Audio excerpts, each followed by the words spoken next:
So this is going to be just kind of a brief preview of what's to come maybe in the fall. Um, just going to do a quick recap of the 2024 season, a look back at, what could have been and what ended up being. And then, of course, what happened in the bowl game and even beyond, and maybe even a brief look ahead to 2025.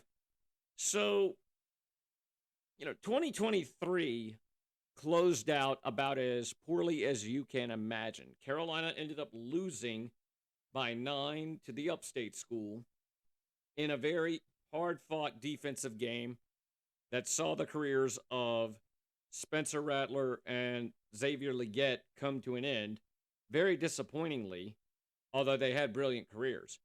Shane Beamer had to do something. Some were wondering whether or not he was going to look to the portal to take a quarterback. He did. He brought in Robbie Ashford, or if he was going to ride the freshman that was kind of touted as the next big guy in Lenoris Sellers. That ended up being the case coming out of the spring. So the season, of course, starts out, and it starts out very um, lukewarm. Carolina gets a turnover, I think, on the second play of the game against Old Dominion, and it's like, oh boy, we're off to the races. And it ends up being a very close ball game, and people coming out of that game are saying Shane Beamer might not even survive the season.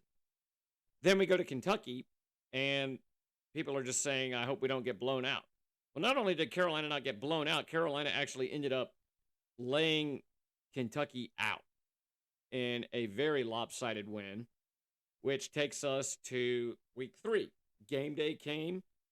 LSU was in town, and it started out about as well as you could ask for. Carolina goes up 17 to nothing, and LSU looks shell shocked, but LSU is well coached. They are a good, talented team.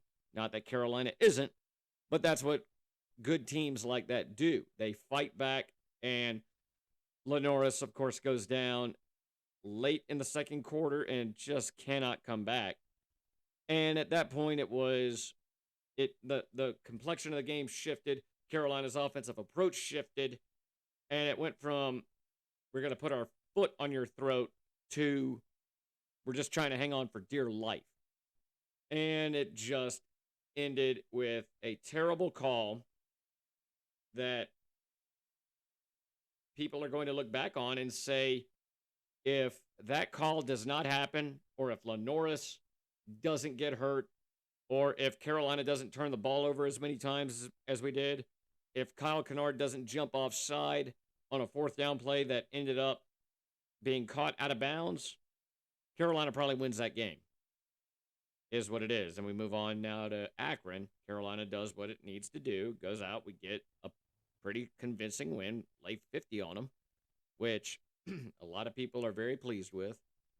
Then we go into the bye week, and you think, okay, it's time to get healthy, get right, and everything is going to be fine. And then Ole Miss comes to town, and Rocket Sanders had gotten hurt against Akron. Lenoris was clearly not himself, and early in the ball game, Shane kind of took Carolina out of it with, I'll say it, a very poorly timed call to run a fake punt after the first series of the game. It fails, and Ole Miss ends up capitalizing because Ole Miss, as much of a you-know-what that Lane Kiffin is, and as much of a you-know-what as Antoine Wells Jr. is, they're still a good team. They just proved that in the Gator Bowl. But Carolina had opportunities early and didn't do anything with them. Squandered away a couple of drives. And Ole Miss just kind of, it was Charlie Brown and Lucy in that game, it felt like. And then everyone is dreading the next week. Carolina goes to Tuscaloosa. And early on, it looks like the dread was valid as Carolina goes down early, 14 to nothing.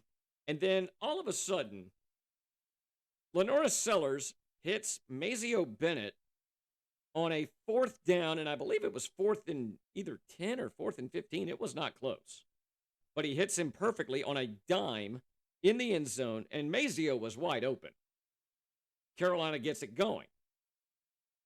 Now, Carolina has a chance in the fourth quarter with the lead and just gets a turnover. A beautiful interception by O'Donnell Fortune. And unfortunately, Carolina gives it right back.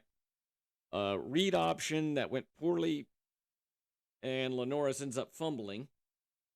And Alabama ends up scoring. That ends up being the difference in the ball game. A very wild and crazy finish with a touchdown, a failed 2-point conversion, a recovered onside kick, and an interception. Unfortunately, that's how it went. But from that point on, for the rest of the regular season, Carolina became a completely different team. Carolina goes to Norman and just puts a clinic on Oklahoma. 9 sacks by 9 different people.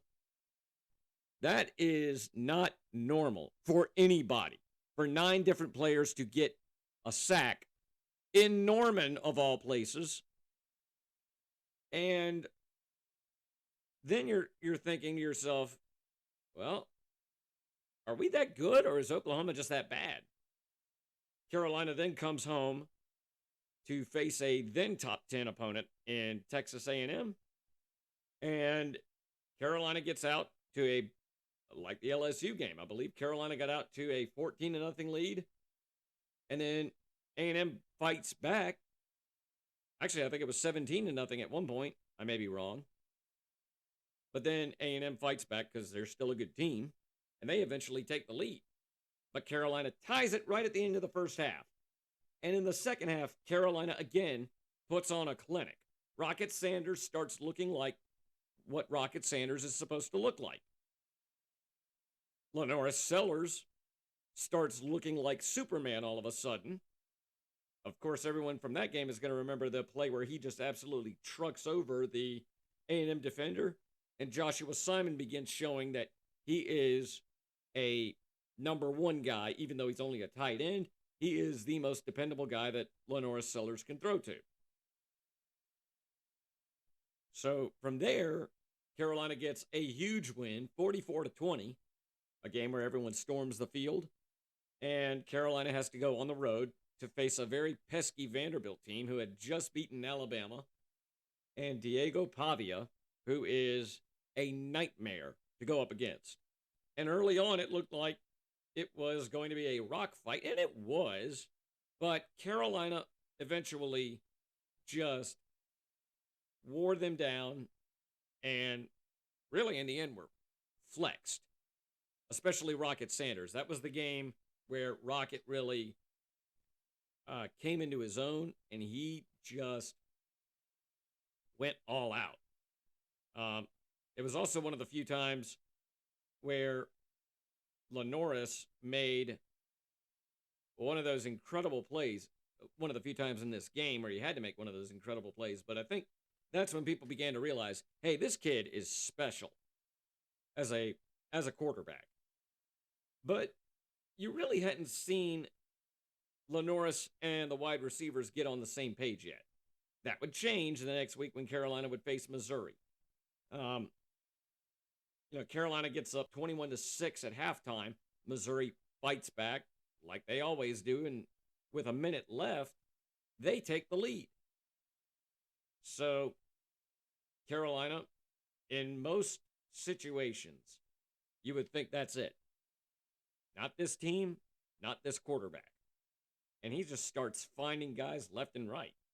Brady Hunt, Dale Von Campbell.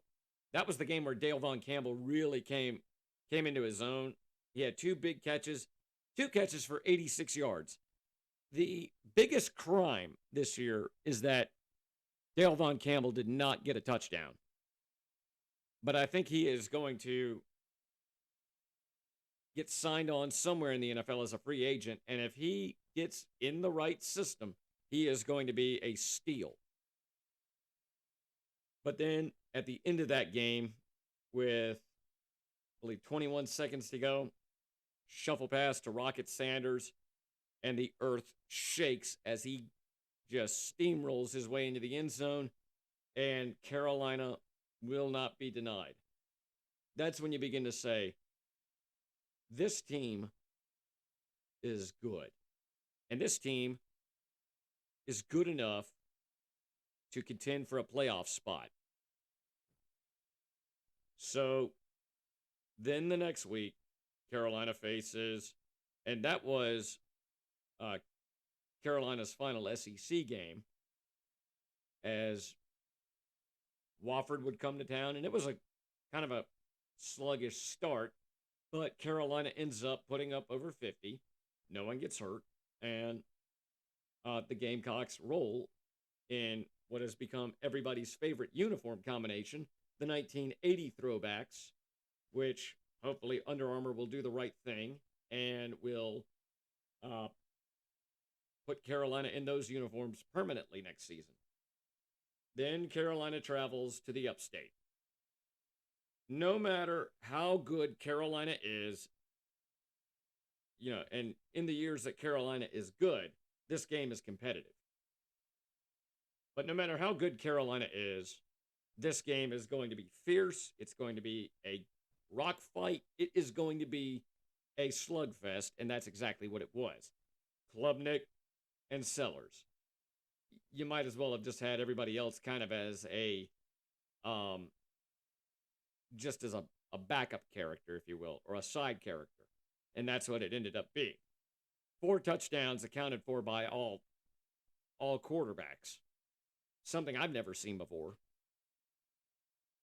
And on 3rd down and 16, or as I call it, 3rd down and Sellers, Lenoris makes the play of the year.